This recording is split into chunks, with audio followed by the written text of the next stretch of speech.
Guys, I've got it on my little performance box, so I'll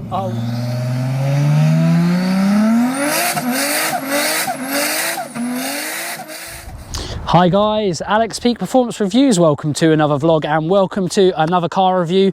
Today I have the Abarth F595C. The C signifying a roof. You can see this kind of felt line roof that will come down, convertible basically.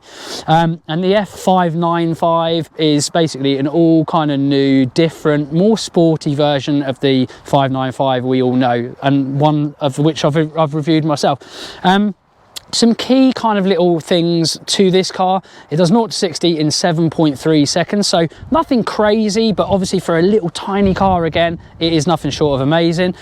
This has a performance air filter in it as standard and has 165 horsepower, so really good. As our Abarths go, it's one of the kind of more powerful ones, with the Record exhaust as well and Coney front suspension as well. So it's a really sporty, amped up kind of version. So if you're in the market for an Abarth, you probably should look no further than something like this. I'm really excited because in the world of manufacturer press launches, we have lots of EVs, and you'll probably see from my reviews at the moment, I am featuring a lot of EVs. It is the way of the world. However, this car has a normal key fob, normal turnkey start ignition, which is absolutely insane. But it feels proper mechanical straight away. I've only taken it out briefly, but I'm about to take it out on a full road drive. If I miss anything in the tech specs, I'll hit it in the bio. And if you've got any questions as well, please hit us up, because we'd love to hear your thoughts and comments. Let me know what you think of the car. Like say RRP, I'll put across the VT right now so you can see that. But yeah, it's a really exciting prospect, proper mechanical, 165 horsepower, front wheel drive. Yeah, just my kind of cup of tea, and I've always had a real soft spot for these Abarths. I'm just going to go enjoy this now. Before I start this review, actually, I'm just going to have a little listen. I want you to appreciate how good this little Record exhaust, which is a standard exhaust on this F595, sounds. So let me open the door. Hopefully you can hear it. If not, I'm going to get near it.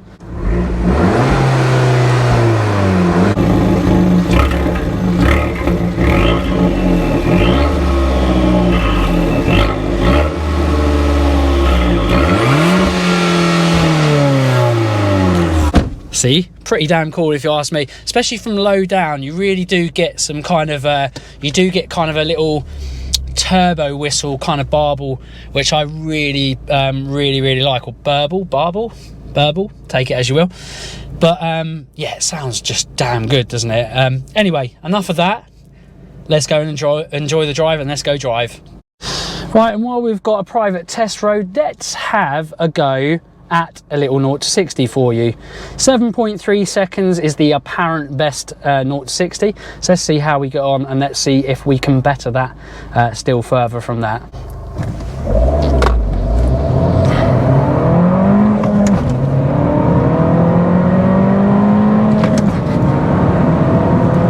Right, what was that? Let's have a look.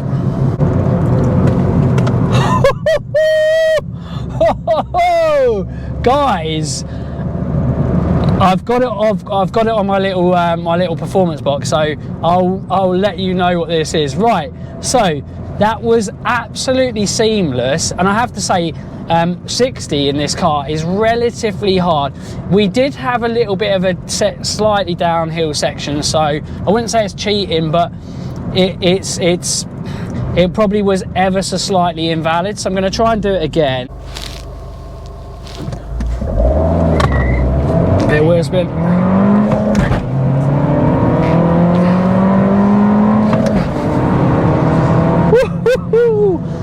It's a nippy little thing, I tell ya.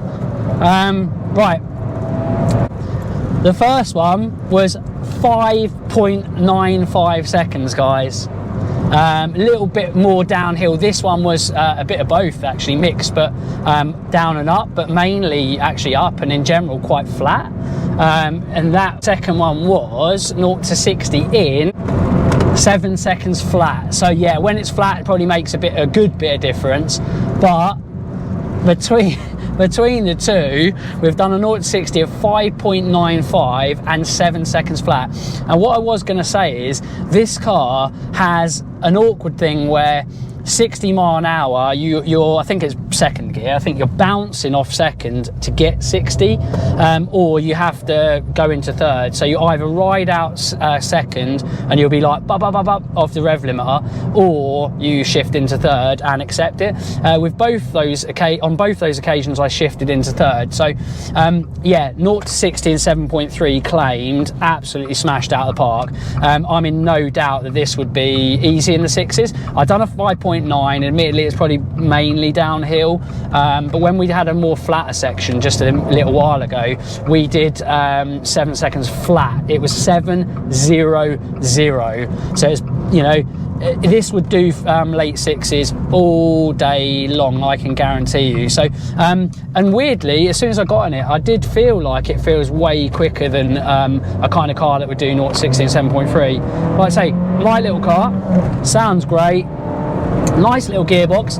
When you shift it when it's not rolling, the gearbox almost feels like it is going to be a bit sloppy, but it actually isn't. It's got a really nice gearbox. Obviously relatively firm ride, Coney adjustable or Coney front suspension.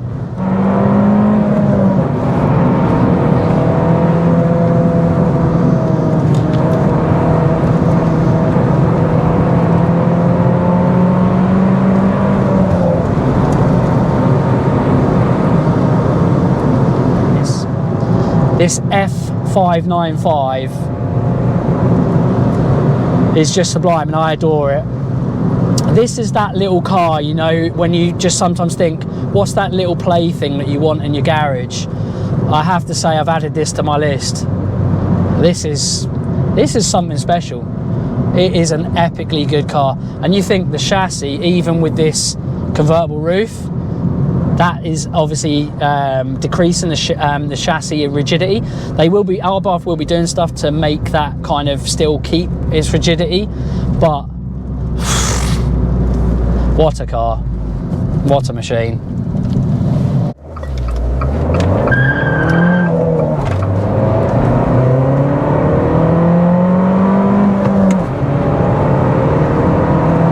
Red lines at somewhere around circa 6,000 RPM. It does sound like it's screaming, but it sounds great. Let's knock it down. It will sound loud. 6,000, just over 6,000, probably about 6,300. But it makes a great sound. Like I say, the chassis is just sublime. Really nice braking. You've got this Abarth kind of aluminium pedal set as well underneath foot, which feels lovely. Really, really nice. And it's just a joyous car to drive fast, absolute joyous. Really nice display in here. Haven't talked about it much, to be fair. You know, people that will want to live with one of these quite a bit will want to know, you know, a bit more about the interior. And it has a really, really nice interior. It's very basic, very minimalistic. However, say the infotainment system is really, really nice, really intuitive, works really well. Yes, it's nice, it's fairly simple, but overall it is a simplistic but really nice place to be and nice place to live with. It's got, you know, USB charging points amongst you know, a few other little things. It hasn't got an abundance of you know, insane features.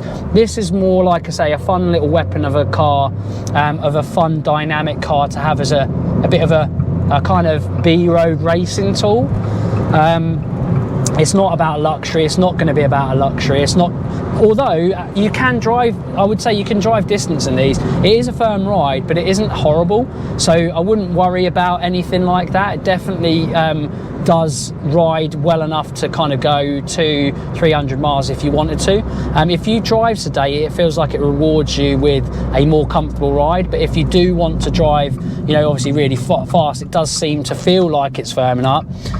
It's not active suspension. It's nothing like that. So there isn't, you know, it isn't doing anything clever like that. It's just a really good suspension package that this has got out of the factory. But yeah, overall, great place to be. Minimalistic, but does what it needs to do. Love it.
And talking about driving dynamics, obviously we talked about gearbox and suspension and brakes. The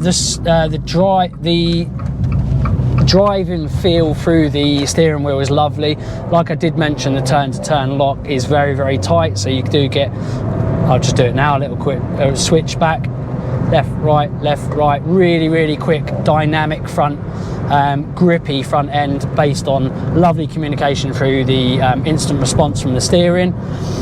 It has a nice weight, it's not too light, it's lighter than some really heavy kind of race feeling kind of cars, but it's definitely a nice, it feels assisted, but it's got a good amount of weight to it, which I really like.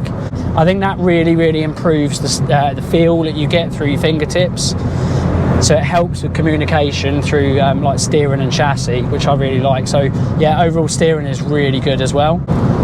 Interior, obviously there's not much space in the rear, but there's enough space to kind of do whatever you need to do. And in general, it's really decent. But obviously you don't buy a little small Super Mini, a fast kind of hot hatch Super Mini, to be, you know, practical and spacious and be able to take loads and loads of people in. So that is the end of our drive, and what an epic one it's been.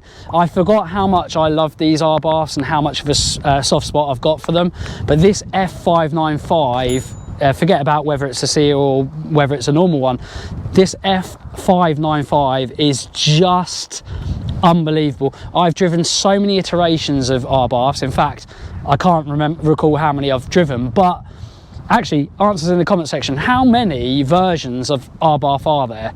It's got to be in the hundreds, isn't it?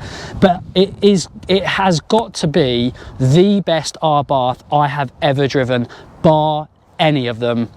Honestly, if you're in the market to get one, guys, look no further than exactly this model, because I know there's different versions and different versions look different, but you can do little things to these to make them, you know, individual to yourself in many respects, and pick them and make them a little bit more different specs. Link in the bio to all of that and all of the tech specs. But wow, what a car, blown me away, absolutely smashed this 0 to 60 time. In general drive conditions, this car is as quick as pretty much anything around a good country B road. And for me, that is a really important thing on a car, just for me, this is me personally. As a dynamic weapon, there's not much of a better car out there. It's just a brilliant B-road bashing car. 165 horsepower, feels like it's got way more. It's just so much fun. It gives me the same joy that cars like 420 horsepower Porsche GT4s do. I'm not even joking you, very different, but what a machine in its own right. One of my favourite cars I've driven and reviewed for a long, long time. If you are new to kind of my new review system, I'm going to be starting to introduce a peak performance reviews rating, and it's out of 10, and we're not doing full rounded numbers, we'll do point, you know, whatever it may be. I'm going to give the Abarth F595 a peak performance review rating of 9.1. I could give it maybe a little bit more, but I'm going to say 9.1. When I say and I give it a rating, it's more than anything more in its segment, or you can maybe include hot hatches in that as well, super hatch, you know, cars. But in general, as an all-round car, I'd say that's about right for where it'll be. 9.1 out of 10.